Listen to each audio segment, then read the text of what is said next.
Hello, hi guys! Magandang hapon sa inyo lahat. This is Jim Pumasagara Channel, a faith healer, also mata reader. So ngayong linggo, tatingnan natin ano gusto sabihin sa inyo ng ating mga gabay.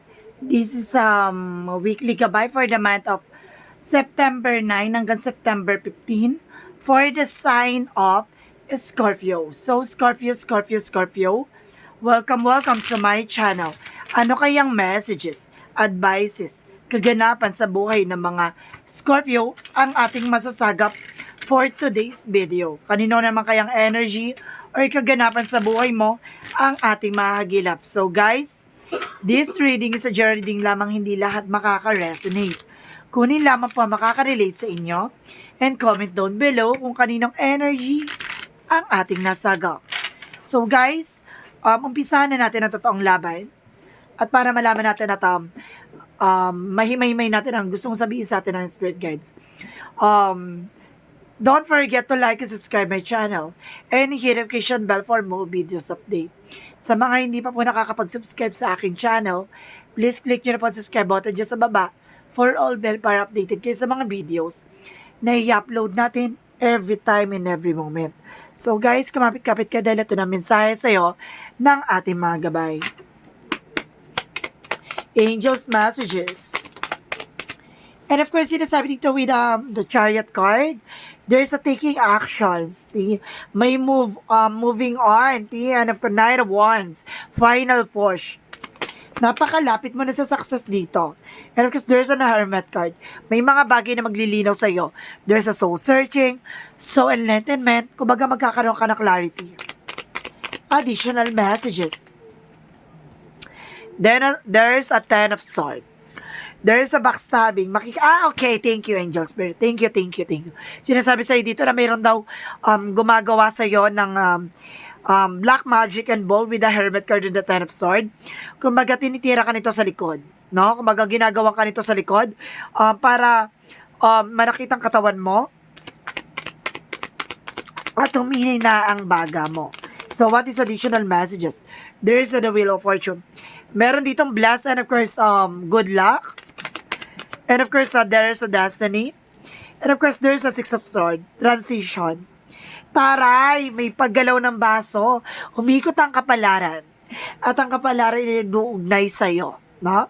At the same time, there's an King of Swords. There's an intellectual. Maging matalino. No? Sa pagdidesisyon, maging matalino sa lahat ng bagay. Sinasabi sa'yo dito na kailangan mong maging matalino sa pagdidesisyon sa mga kung ano man yung gusto mong gawin, kailangan mo mag-take ng actions, no? And of course, what is additional messages for the Knight of Wands? There is an Eight of Cups. There is a moving on. Kailangan mo na kumilos, kailangan mo na gumalaw, kailangan mo na mag-move on. Kailangan mo na makaalis sa situation. Detach from the situation, no? Taking action, something dito na sinasabi sa'yo dito na magpahinga ka muna kung napapagod ka, pero sinasabi sa'yo dito na kailangan mong lumaban. No? Hindi pwedeng mauudlot ang eksena, Kumbaga sinasabi sa'yo dito na kailangan mong kumawala sa isang sitwasyon. Lalo-lalo na kung hindi ito makakabuti sa'yo. What is the Hermit card?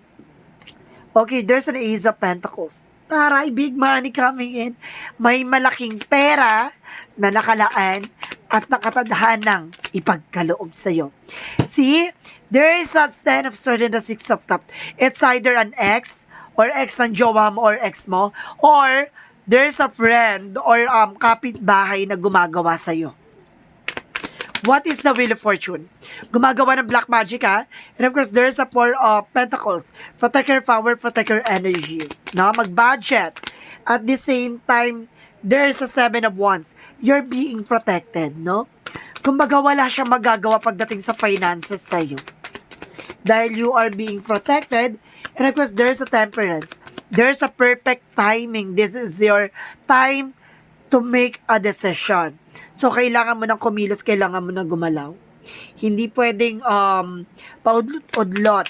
What is the Nine of Wands and Dark Cards, the Eight of Cups? Okay, there's a Five of Swords. There is a fair fight, no? Kumaga may patas na laban dito. What is the Hermit and the Ace of Pentacles?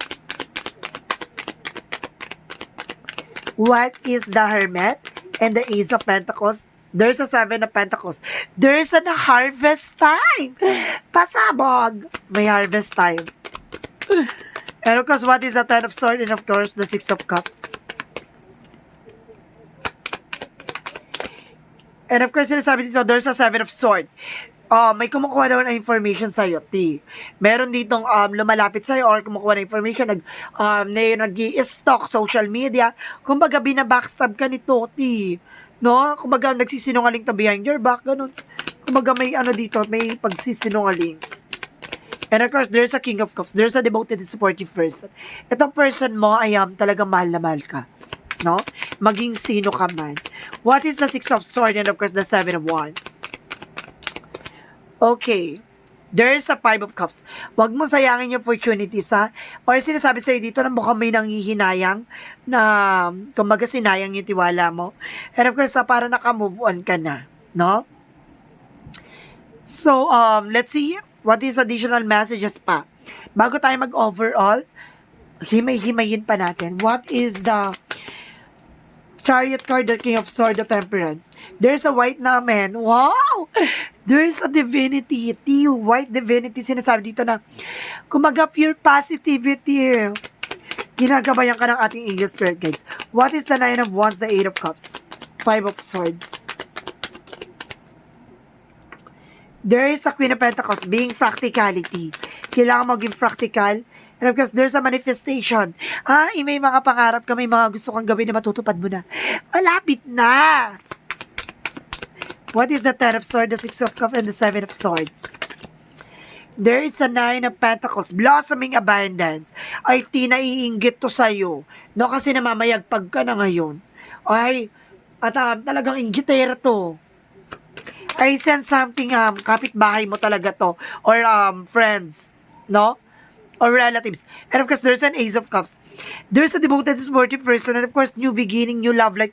Kung wala kang love life, may tao magmamahal sa'yo ng totoo. Lubos-lubos. And of course, sinasabi sa'yo dito, mamahalin ka. Maging sino ka man. And of course, kung you have a partner, kumbaga itong tao na to, kumbaga mahal na mahal ka talaga nito. Diyos ko. Tatambling ka talaga. Charis. So, what is the Six of Swords, the Seven of Wands, the Five of Cups? And of course, there's a King of Wands. Slow and steady. Kalma, kalma. So, what is the outcome? Outcome is the Three of Wands. Waiting for a result, waiting for a ship. Ace of Wands, new beginning. And of course, success coming your way. And of course, there's an Empress card for rebirth, no? Para mabubuhay ulit yung katawan lupa mo dito. Para sinasabi dito na muling buhayin ang gandang hindi mo inakala. Charis! Kumaga sinasabi dito, love yourself. At the same time, there's a Five of Wands. Maraming competitor sa gilid mo, sa tabi mo, te. Marami naiinggit sa'yo. Nine of Swords, tapos there's sleepless nights. At the same time, there's a justice. May good karma and bad karma, ha?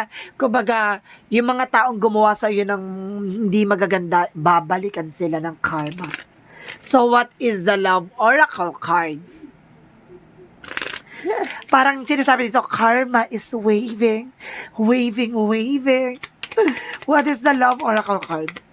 My goodness. Pinitik, ha? There is a twin flame, yin and yang, balance, no? Okay. Sinasabi sa'yo dito na mukhang there's a twin flame energy, no? Kumbaga talagang, or some of you baka nagpapakita 11-11 na twin flame yan. And of course, talagang mahal yung isa't isa. And of course, there's a sudden changes that brings you a shocking news. And of course, transformation at the same time. Surprises.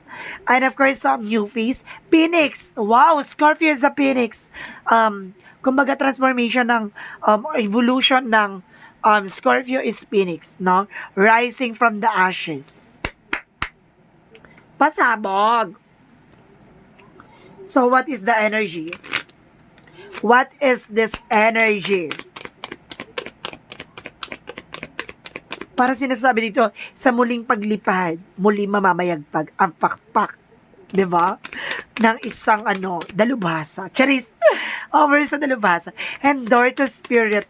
Magbubukas ang pintuan talaga para sa'yo, no? And there's a victory and success. And of course, power of the deck, caring connections. No? Kumbaga talaga connection talaga kayo. My God, there's a victory, victory, victory. What is additional messages? And you're on the right path. Nasa tamang direction ka, ha?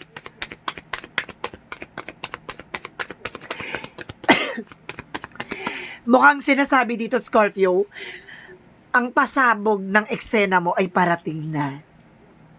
Mukhang bubulabugin ka. There's a lot of surprises.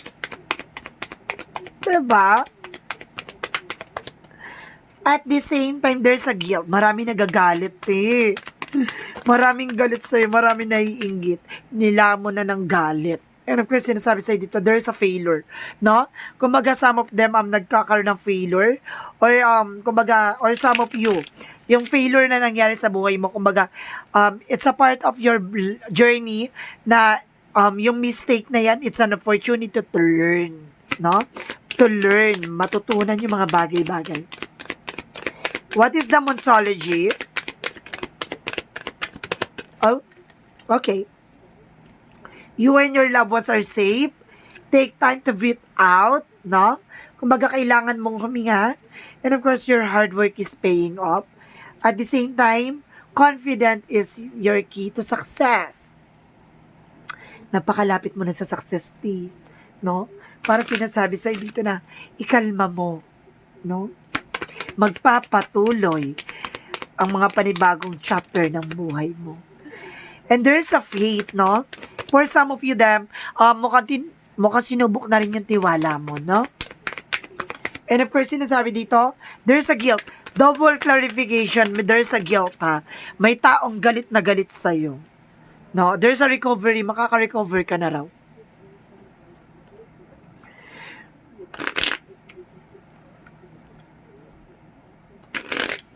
Or baka ginagawa to sa'yo dahil may galit tong tao na to. No? And of course, there's a lady mantle. There's a healing. Magkakaroon ka raw ng healing. Additional messages. And there's a support, no? Sinusuportahan ka ng ating angel spirit. Yung mga mga yumao mong loved ones ay mukhang ginagabayan ka ng mga ancestors mo, T. No? Hindi ka nila pinababayaan. Pasabog. So, what is the angel's number?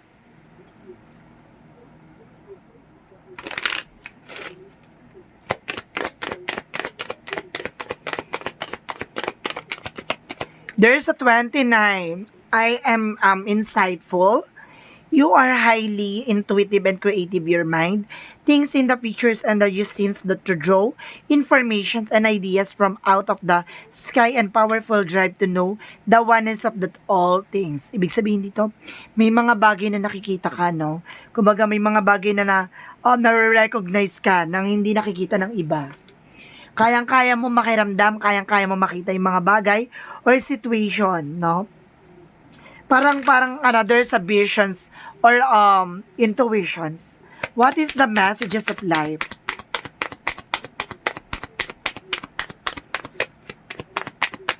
Okay, thank you. And of course, what is the Jesus loving quotes before anything else?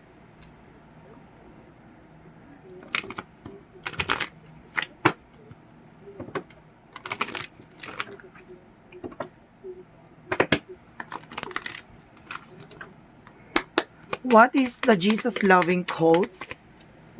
Blessed are the peacemaker, for they shall call the cheer of God. Binibless daw yung nagkakaroon ng kapayapaan, yung kahit na dinudurog, nananahimik. Kumbaga, bagkus pinagdarasal na lang, yung ganon. Ganon daw yung binibless ni God.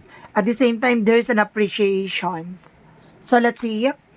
I am grateful for for the abundance in my life as I direct my thoughts towards all All that is wonderful in my world, my troubles and worries lighten. With full heart, I appreciate all that I have. Today, I accept what it is, at it is, and choose to be satisfied. I experience my loving things to the universe for the wealth that is mine. Kumbaga, na-appreciate mo yung mga bagay-bagay na pinagkakalob sa ni God.